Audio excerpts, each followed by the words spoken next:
To you for being an excellent audience all week. Give yourself a round of applause. We love having you. Okay. And while we're doing some thank yous, first we'd like to say thank you to your parents and the boosters for making this happen. They fund it for us, so thank you to them. Also, a big thank you to Tech Crew. We couldn't do it without you. You keep us running, so thank you. Also, a big thank you to the entire English department, who is a team that works behind the scenes so much to get this going. And Writers Week would not happen without the masterminds behind it all, and that is Mrs. Ank and Mr. Anderson. So please give them a big round of applause.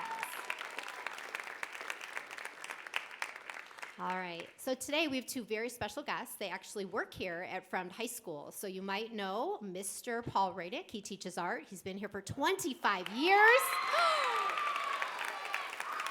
Yes, he's going to share with us today, and so is the fabulous Mr. Jurgis Ramon, a TA here, and a coach. Oh, yes, feel the love. So, if you would please sit back and enjoy. We're going to start with Mr. Radick, so thank you so much.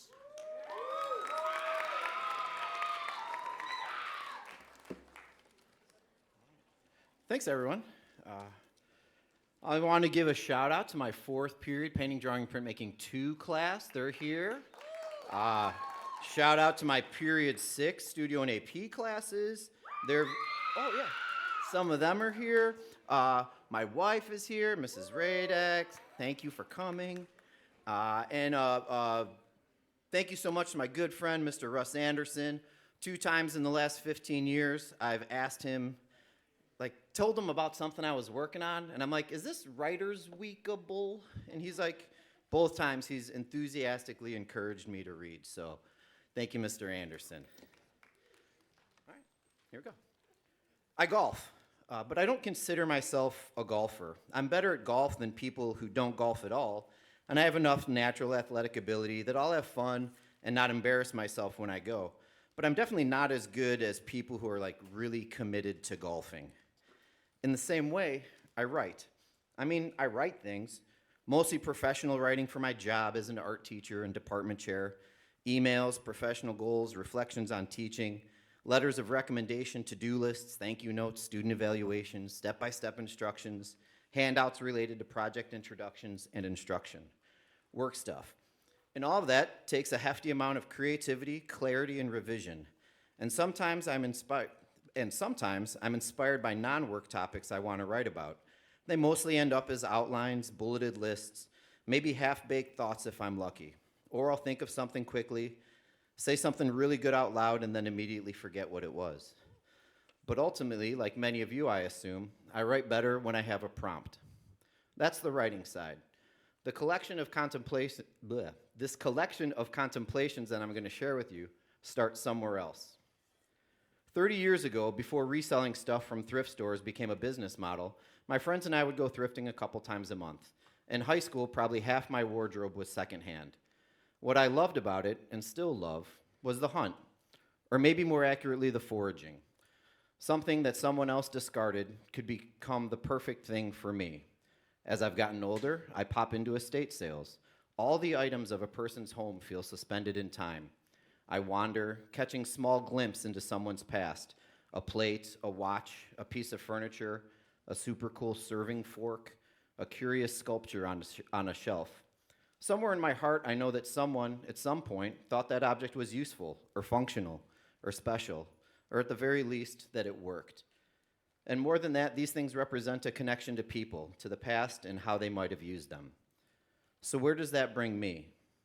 When my grandparents died, my parents and their siblings had to clean out their houses. My cousins and I helped, and in the process, we were invited to take anything we needed or wanted before everything else was thrown away or donated. I remember having this strange feeling, like I was in an estate sale, except I knew about 80% of what was going to be in there. There were definitely items I had vivid memories of using or remember being in their houses, things I wanted that I hoped no one else had already claimed. As I'm saying this out loud, it might sound weird, this visual of me scavenging my deceased grandparents' homes for things I might want, like a grave robber or something. But it isn't like that. All the stuff was going to be donated anyway, and probably things I would have bought later at Goodwill if I saw them myself. So I was skipping the thrift store, and more importantly, keeping a piece of my family in my family. At first, I gravitated towards things that I had strong memories attached to. Then it shifted to moments like, whoa, I never realized Grandma had a really nice shelving unit from the Container Store. My interest ranged from sentimentality to believing that I shouldn't let good, useful things go to waste. The writing started when I realized that those objects, when I used them, when I placed them in the home where I would raise my own family, made me feel a certain way. They brought back memories and stories of the people and the homes they came from.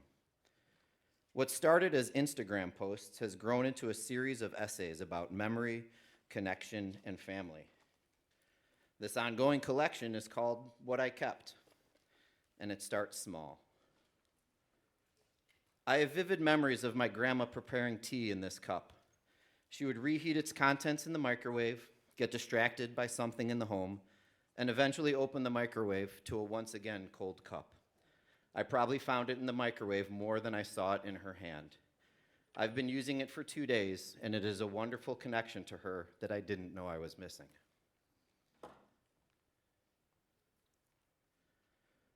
These were with Grandma's sewing supplies. There were buttons, zippers, mending kits, unopened notions with sale stickers still attached, 10 cents for a zipper, and these fabric scissors. They're sturdy, sharp, and true. Grandma was frugal and made things with great care, at times more functional than decorative, and absolutely beautiful nonetheless.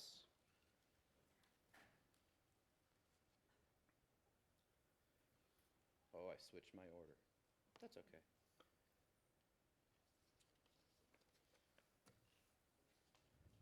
Later in his life, Grandpa told us he was never very religious.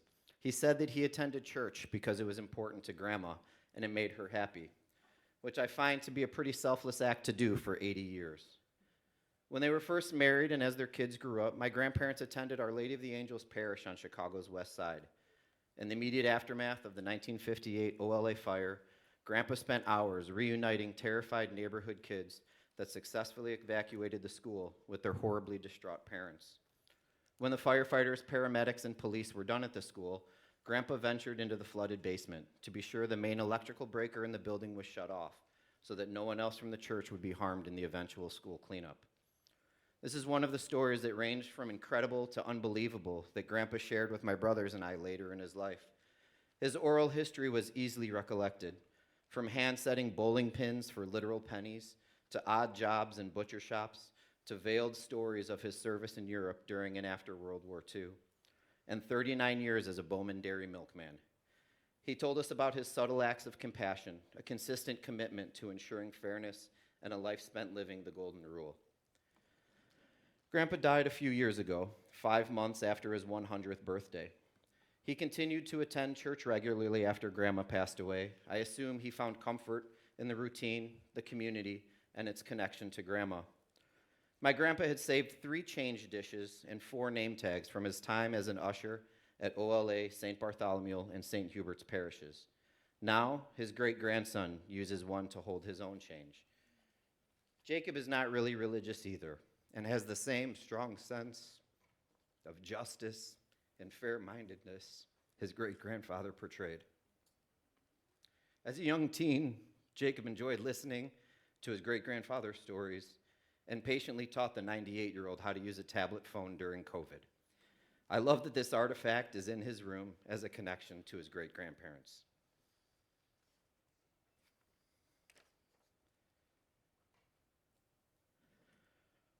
When I was really young, in the 1980s, the family car was a Chrysler Town & Country, a classic wood-paneled wagon with a cut glass hood ornament that threw little prismatic rainbows onto the pavement when the sun hit it just right. It had vinyl seats, which were the perfect conductor for whatever the weather was doing. In the summer, the backs of my legs would either fuse to the hot vinyl, or I'd already be so sweaty after a soccer game that I'd slide around on the seat in a way that was pretty gross. In the winter, the cold would blast straight through my pants and I'd be frozen for the entire car ride. Although at some point, the Radex got a little bougie and my parents bought seat covers. In the back, it was basically a fitted sheet that wrapped around the entire back seat with holes cut out that you had to fish the seat belts through. It was made of a weird fabric, like a thin polyester bath towel with that nubby terry cloth texture. Dark brown, still hot in the summer, but not vinyl hot. When my grandpa's car was in the shop, or when he needed a little extra cargo room, he would borrow the Town and Country. At that time, Grandpa smoked a pipe, like an old-timey pipe. He started smoking cigarettes in the Army and had spent the better part of his 40s eventually quitting cigarettes and transitioning to a pipe. He smoked cherry tobacco. I don't remember him smoking inside their house, but he smoked when he did yard work and when he drove, and driving our car was not an exception. I know that my mom asked that he roll down the windows, like roll down the windows. But the smell of the cherry tobacco smoke soaked into the seat covers and the headliner of the car.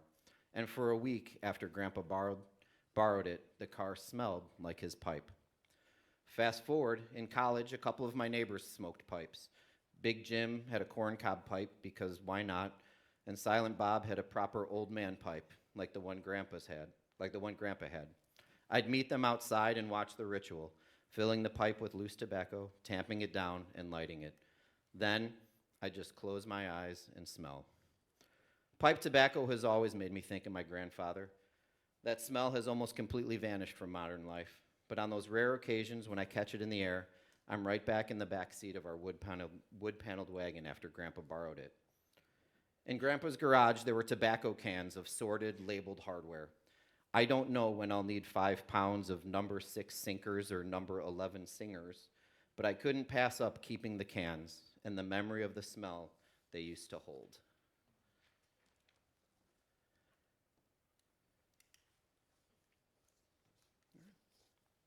Candy bowl.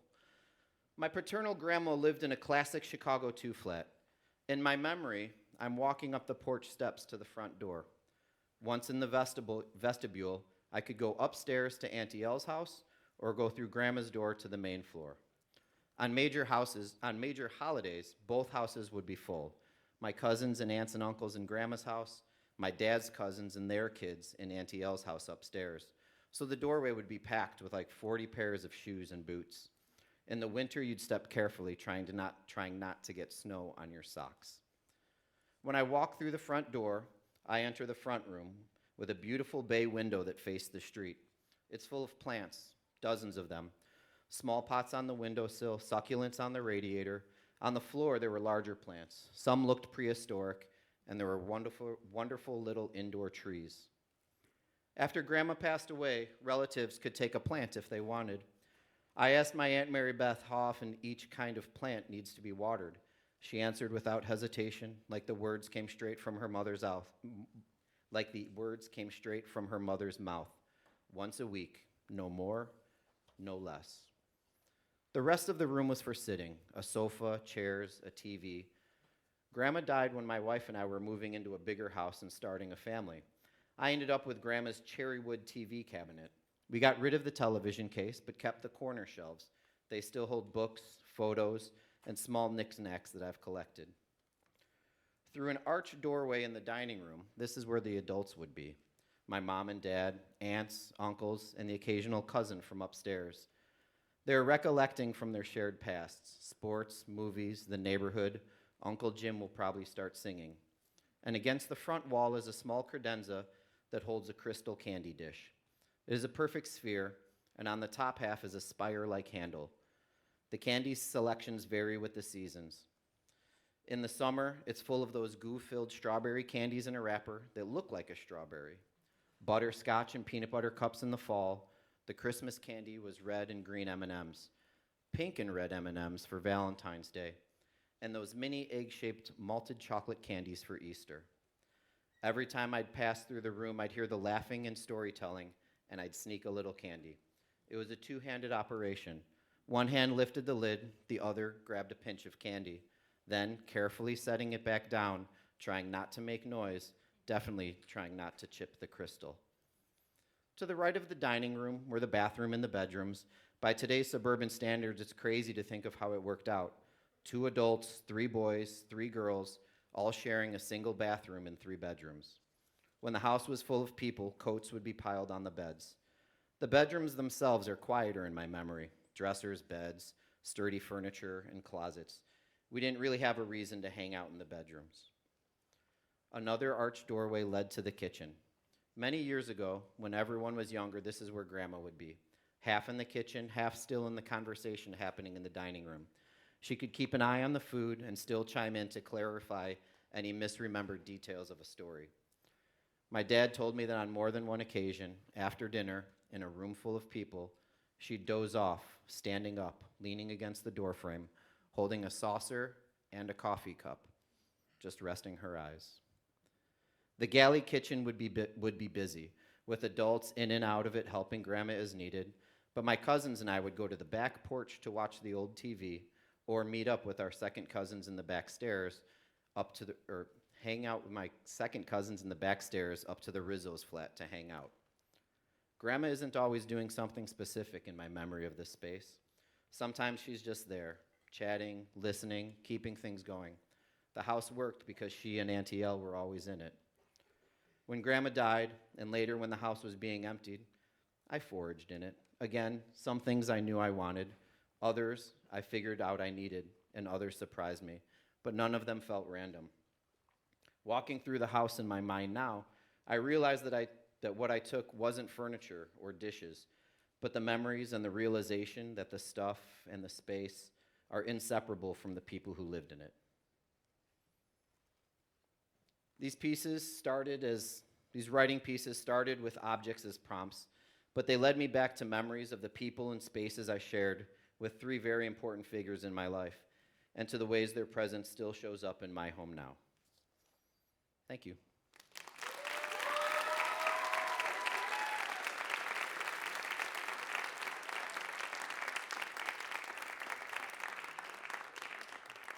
It is now my pleasure to introduce our next presenter. It is Mr. Ramon's third year at Fremd High School. He's a teacher's assistant in the special education department. It is his first time presenting at Writers Week. So please give a warm Writers Week welcome to Mr. Jurgis Ramon.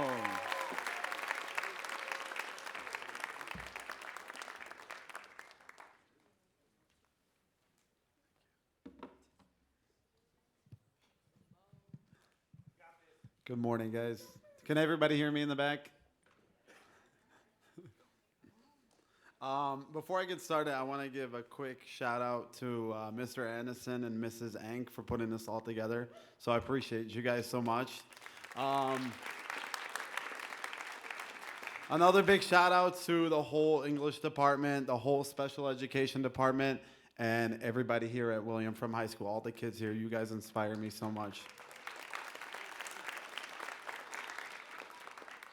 Probably one of the hardest things I've ever had to do. I put so much deodorant on today, and I'm still sweating.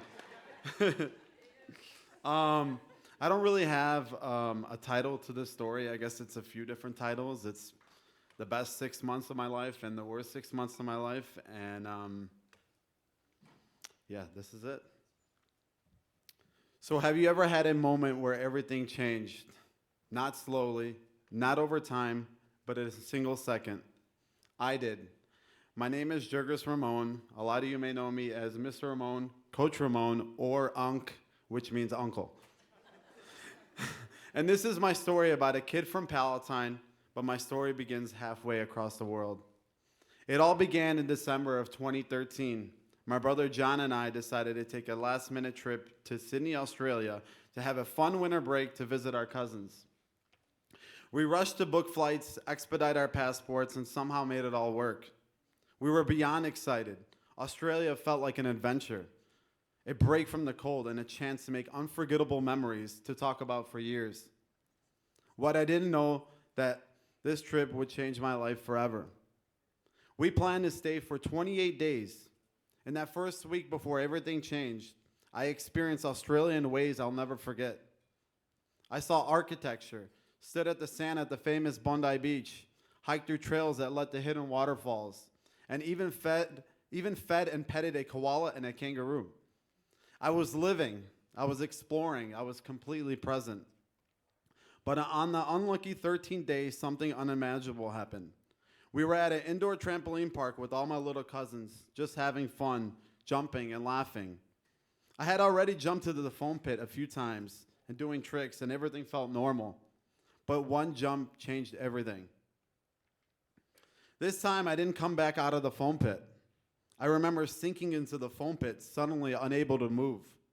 At first, I was confused, then panic set in. Seconds felt like minutes. My brother noticed that I didn't come out of the. My brother noticed I hadn't come out and rushed over to the foam pit. I'll never forget the fear in his voice when he said in Arabic, "Oh my God, Gideus, what did you do?" But I didn't know. I looked down and my whole world shattered and realized both of my legs were broken. One leg was sticking out of my skin, and I had lost about 3 centimeters of bone. The other leg was completely bent, shaped like a wave. I didn't find out until much later what had actually happened. When I jumped, both of my legs slammed into the concrete floor beneath the trampoline. The force was so intense that it tore the trampoline slightly, and the momentum of that impact launched me forward straight into the foam pit. I later found out I had broke both of my legs at the same time, both legs and both bones, the tibia and the fibula. In that moment, I wasn't brave. I wasn't terrified. I understood why I couldn't move.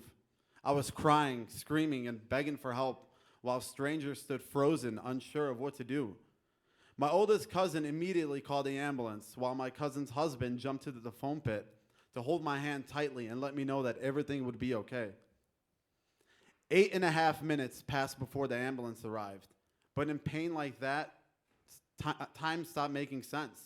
It felt endless. Seeing my own bone exposed is something that stays with you forever. This sounds very crazy, but to this day, I can't even eat food with bones in it because of that image. The foam pit made everything worse. The more I sank, the harder it was to pull me out. Eventually, they got me onto a stretcher and rushed me to the hospital. I remember it felt like forever to the nearest hospital. At the hospital, I was heavily medicated and stabilized. My brother kept asking the doctors if I would ever be able to walk again. But at the time, the doctors didn't know the answer to that question, if I was ever going to be able to walk again. My brother had to make an impossible decision. I was given 2 options to move forward. One was to temporarily fix me with wires and stabilize me and send me back to America, risk getting a blood clot on an 18-hour flight back home, or paying up front for emergency surgery in a foreign country.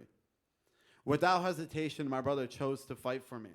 My family surrounded me, aunts and uncles. Every single one stepped in. That's when I learned something very powerful. When you can't stand on your own, family will stand for you. He refused to risk my life on a flight and chose the surgery, even though we had no idea how we would pay for it. My aunts, uncles, and cousins all came together and pitched an enormous amount. At the time, we didn't even know I would be reimbursed through insurance because my mom's insurance, because she worked through District 15. All we knew was that I needed help, and my family showed up. There wasn't even a surgeon on site that was able to perform such a high surgery like this. They called one of the top orthopedic surgeons in Australia to rush over and perform such a very complicated surgery. I believe at the time he was having lunch with his family. I remember him coming in, using a Sharpie to mark my legs, kind of like a sketchboard, explaining to my family and I exactly what he was going to do, where the 2 long metal rods were going to go, and the 15 screws. I was terrified, but I trusted him. The doctors were prepping me for surgery, asking if I had anything to eat, and my response was just ice cubes. I remember them getting me ready to give me anesthesia, and they said they were going to count to 10. And all I remember was them counting to 5, and I was asleep. The surgery was successful. I thank God every day for that. But when I woke up after the anesthesia, I was disoriented. I felt like I was sliding down from heaven in an endless tunnel of clouds, slowly returning to reality. It must have been the heavy drugs I was on. Who knows? The surgeon told me that they had repaired both legs, but I would need another surgery later on, a bone graft from my hip to replace the missing 3 centimeters of bone that had disappeared somewhere into the foam pit. Time doesn't allow me to share every detail today, but this story isn't over. Maybe I'll be back next year for Writers Week to tell you the rest of the story. I spent 11 days in the hospital, unable to move. I couldn't walk. I couldn't get water. I couldn't even turn on the TV. I couldn't go to the bathroom. I had a catheter to pee in right there and then. I felt trapped, like my body wasn't even mine anymore. Some days in the hospital were painfully quiet. Family couldn't always be there, and I felt alone. Just me, the walls, and the pain. Those were the hardest moments of my life. But when family showed up, they showed up fully. 20, sometimes 30 cousins would walk through the door at once. Laughter filled the room. Conversations replaced pain. For a little while, I forgot where I was. These moments taught me something very powerful. We are not meant to struggle alone. Every morning, physical therapy began, and every morning I fought. Simply sliding from the bed into a wheelchair was one of the hardest workouts I've ever done till this day. There was a special plexiglass used for me to slide in and out of bed to the wheelchair. After days of lying still, my muscles were gone. That transfer felt like a full workout.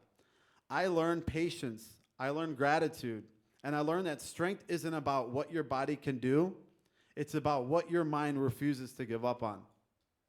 Some days, just to stay sane, I wheeled myself around the hospital hallways to feel alive again, headphones in, music loud, listening to Nothing Was the Same album by Drake, the song, Just Hold On, We're Going Home. I never imagined spending New Year's Eve in the hospital watching fireworks through a window overlooking Sydney Harbor and wondering how my life ended up here. There was so much adjusting, more than I ever expected. All my life, I've been a stomach sleeper. It was the only way I could fall asleep. After the accident, that choice was taken from me because of my injuries. I couldn't sleep on my stomach anymore. I couldn't even turn. I had to learn how to sleep on my back whether I was comfortable or not. There was no alternative. Every morning in the hospital began the same way. Around 5:30 a.m., I'd be woken up for blood work, followed by blood clot injections straight into my stomach because I wasn't moving at all, just lying in that hospital bed. They had to make sure I didn't develop clots that can take my life away. It was exhausting, it was frustrating, and it was relentless. Sleep never really came easily. The pain medication would wear off in the middle of the night, and I'd lie there counting minutes until morning. On top of all the painkillers, I had a button next to my bed, one that allowed me to press every 15 minutes for morphine when the pain became unbearable. And I pressed it over and over and over again, not because I wanted to, but because I had to. Those nights were long, quiet, lonely, but in those moments when the room was dark and the world felt small, I learned something important about myself. Even when my body was broken, my spirit was still fighting. After I was discharged from the hospital, life didn't suddenly get easier. I stayed at my aunt's house for months, waiting for my next surgery. Life was hard. I couldn't do anything alone. I needed help with everything. That loss of independence was frustrating, but it opened up my eyes for someone that was so used to independence that broke me, but it also changed me. For the first time, I truly understood what life in a wheelchair was like. I gained a deep respect for people who live that way every single day, because for the next 4 months, I'd spend it in a wheelchair. Some days I'd wheel myself around the house just to escape the four walls of my room. I was bored, I was restless, and honestly, I needed to feel in control of something. Somewhere along the way, I learned how to pop wheelies in my wheelchair. Now, I don't recommend anyone doing that, but for anyone who knows me, it makes sense. I've always loved cars, engines, and anything with wheels. That gearhead part of me never went away. In those moments, I wasn't just a patient. I wasn't just an injury. I was still me. At one of my follow-up appointments, the hospital staff recognized me immediately. They told me that I had become the talk of the town. A rare freak accident involving an American who had now spent 6 months recovering in Australia. Reality hit hard. There's one conversation I'll never forget One that gives me chills to this day. My surgeon, I'll never forget his name, Dr. Richard Walker, later told me when he first got the emergency call, he had no idea what had happened to me. When he arrived at the hospital, he saw my injuries. He was stunned. Before anybody explained anything about the accident, he honestly believed I had been hit by a semi-truck. That's how severe the breaks were. Not a car accident, not a highway collision, a trampoline. My specialist looked at me and said my recovery would take 18 months. 18 months to relearn how to walk again at the age of 21. We don't realize how incredible walking is because we learn it at such a young age. But learning how to walk again as an adult is humbling. It's painful, it's exhausting, and it's one of the hardest things I've ever had to do in my life. That's when I learned something important. It's the smallest things we take for granted that end up meaning the most. I remember one moment that reminded me I was still alive, not just surviving, but living. My cousin came to my aunt's house and told me she was taking me on a short getaway, a couple of hours north of Sydney, Australia. She knew how heavy everything felt. She knew I was drowning in my own thoughts, replaying the accident over and over again. And she knew I needed to escape, not from my body, but from the fear that had taken over my mind. We spent 5 days there, and for the first time in a long time, I felt like myself again. One day we went to the beach. I was there staring at the water, asking myself, what can I even do anymore? I wanted so badly to feel the ocean again. And then something incredible happened. There was a special wheelchair with inflatable wheels, one designed to float. My cousin's husband wheeled me right onto the sand and into the water. And just like that, I wasn't broken anymore. I was floating. I was laughing. I felt free. The sun hit my face, the waves moved beneath me, and for the first time since my accident, I felt normal. I felt human. I felt alive. Those 5 days changed me. My cousin took care of me, made sure I ate, took my medication, and never felt like a burden. I will never forget what she gave me, not just help, but hope. That moment made me realize something important. My story wasn't about pain. It wasn't about faith when answers were uncertain. It was about family when I felt helpless. And it was about choosing hope when giving up would have been easier. If you are going through something right now, something heavy, something painful, please hear this. You are not weak in asking for help. You are human. Don't be afraid to speak to someone. Don't be afraid to say, I'm not okay. My door is always open. Come talk to me. Let's get through it together. Because healing doesn't happen in isolation. Strength grows when it's shared. And sometimes the bravest step forward isn't walking, it's reaching out.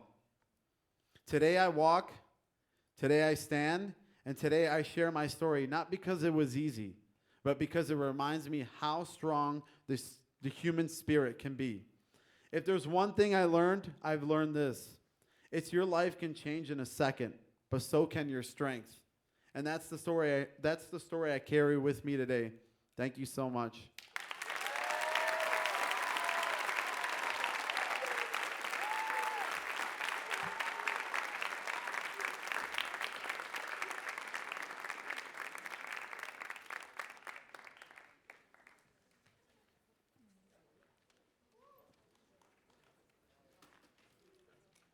Okay, let's give it up for our two presenters. That was incredible.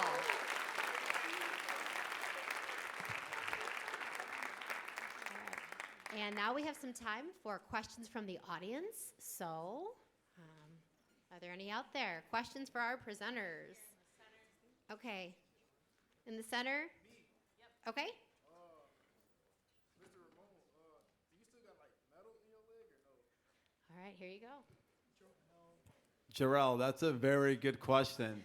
So I do still have 2 long metal rods from my knee to my ankle, and I still have some screws. And I did bring some screws that were taken out like in the last, I believe 7 years. So I do have 11 screws that were taken out of my leg, but there is still 2 long metal rods in my legs and 5 screws. So great question. Thank you. All right, how about in the back?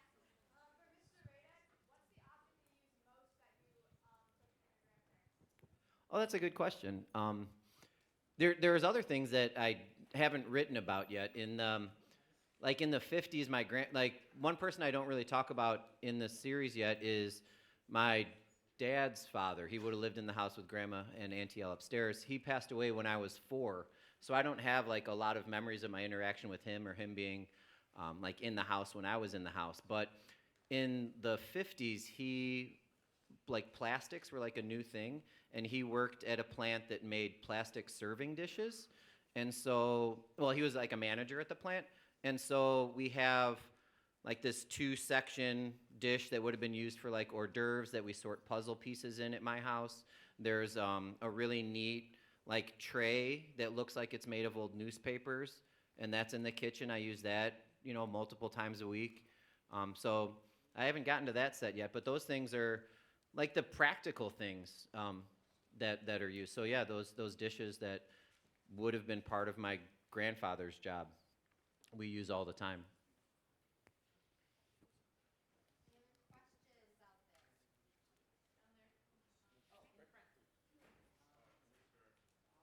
Oh.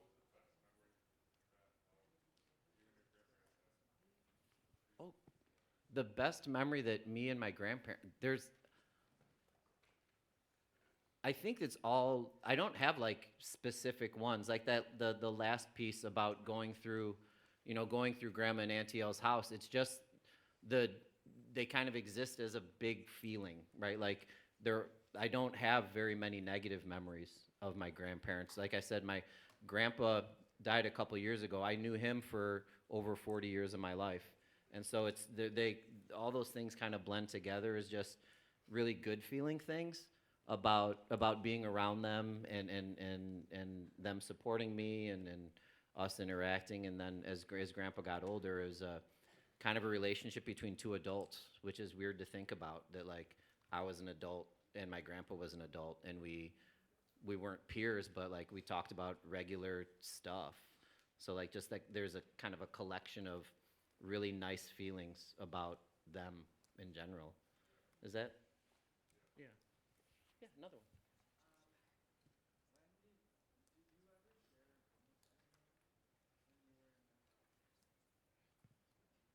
Can you rephrase that question?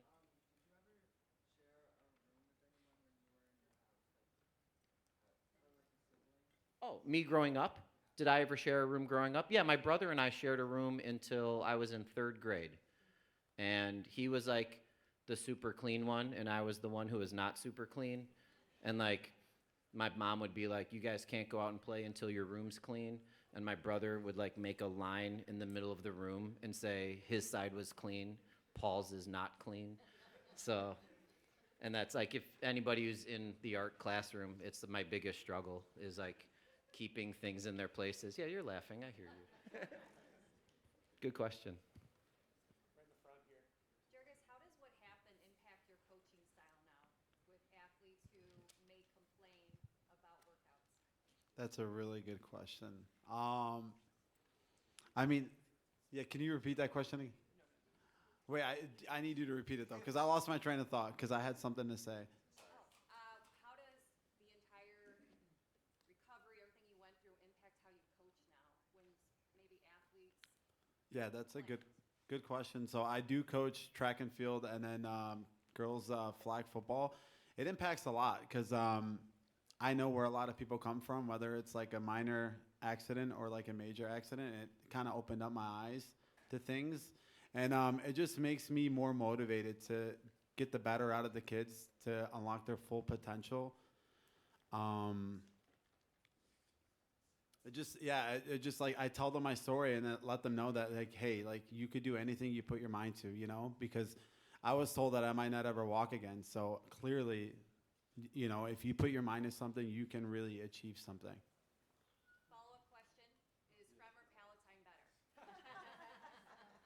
From all day. Coach, how long did it take you to learn how to run? Like you race us in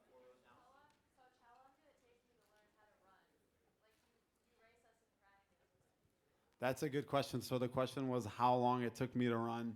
Um, It took me a while. I probably could have ran sooner than I thought, but I didn't want to risk anything. It was 18 months of full recovery, and I believe it took me probably 4 to 5 years to run after that. And it was just baby steps, just baby steps.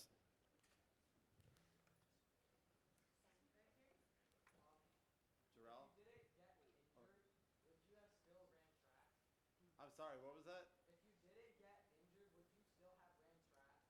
If I didn't get injured, would I still run track?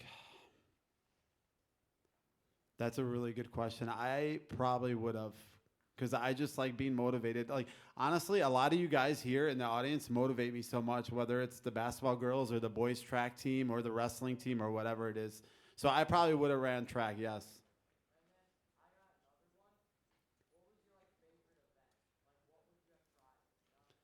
Okay, so 7th and 8th grade, I went to Winston campus. I didn't know what I really was good at. I ran the mile in 7th and 8th grade.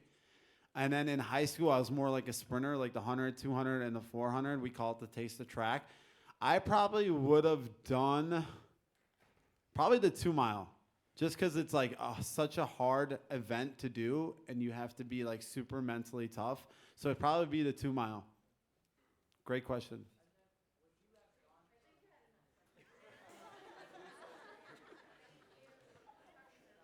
Next person. Julian. Have you been back to a trampoline park? Have I been back to a trampoline park? Absolutely not. No. And I hope you don't either. Keep your kids and your siblings away from a trampoline, please. What deodorant? That's a great question. So I used to be a manager at Sephora, and I use like a paraben-free, aluminum-free, sulfate-free one. It's called La Vanilla. You should get it.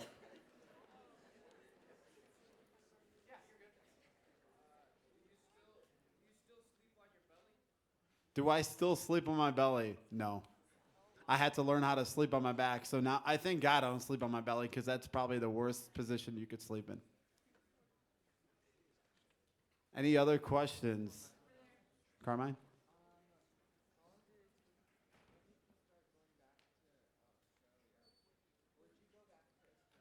So would I go back to Australia? So I actually have been back to Australia twice after my accident, because I didn't really get to enjoy Australia the first time. So yeah, I've been back to Australia like twice or 3 times after that. And it's a brutal flight. It's an 18-hour flight. It's long.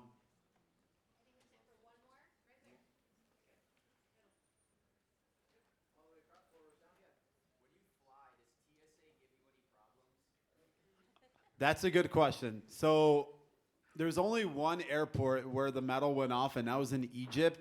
But for the most part, it doesn't go off because it's titanium. All right. Let's give our presenters a big round of applause. All right. And thank you, everybody, for your audience being so attentive. There are snacks and books for sale up here, and please feel free to come on up and show your love to our presenters.